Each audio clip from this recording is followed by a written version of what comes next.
समय यात्रा यानी टाइम ट्रेवल, ये शब्द सुनकर ही हमारा दिमाग खुद व खुद कल्पना की उड़ान भरने लगता है।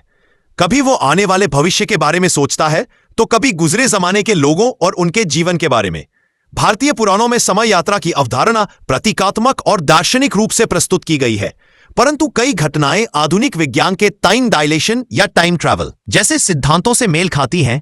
यह दिखाता है कि प्राचीन ऋषियों ने समय को केवल रैखिक नहीं माना था, बल्कि उसे एक चक्र, अनुभव और योगिक दृष्टिकोण से समझा था।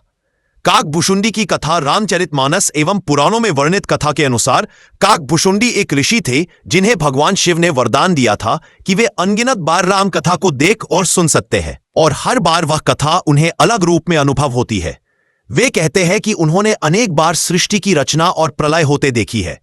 इससे हम ये मान सकते हैं कि वे समय से परे अनेक युगों और कल्पों के बीच यात्रा कर सकते थे। राजा काकुदमी और रेवती की कथा भागवत पुराण के अनुसार राजा काकुदमी अपनी पुत्री रेवती के लिए उपयुक्त वर ढूंढने ब्रह्मा लोक गए, लेकिन ब्रह्मा जी उस समय संगीत सभा में व्यस्त थे, इसलिए उन्होंने कुछ समय इंतजार कराया। जब वे वापस पृथ्वी पर लौटे तो हजारों वर्ष बीत चुके थे और पृथ्वी पर समय बहुत आगे बढ़ चुका था।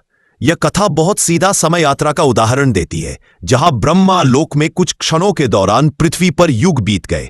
ऋषि मार्कंडेय की कथा मार्कंडेय पुराण के अनुसार मार्कंडेय ऋषि को भगवान विष्णु ने ब्रह्मांड का प्रलय काल दिखाया। उन्होंने देखा कि कैसे सारी सृष्टि जलमग्न हो गई और केवल एक बालक जल के ऊपर तैर रहा था। यह देखने के बाद में वह पुनः अपने सामान्य समय में लौट आते हैं।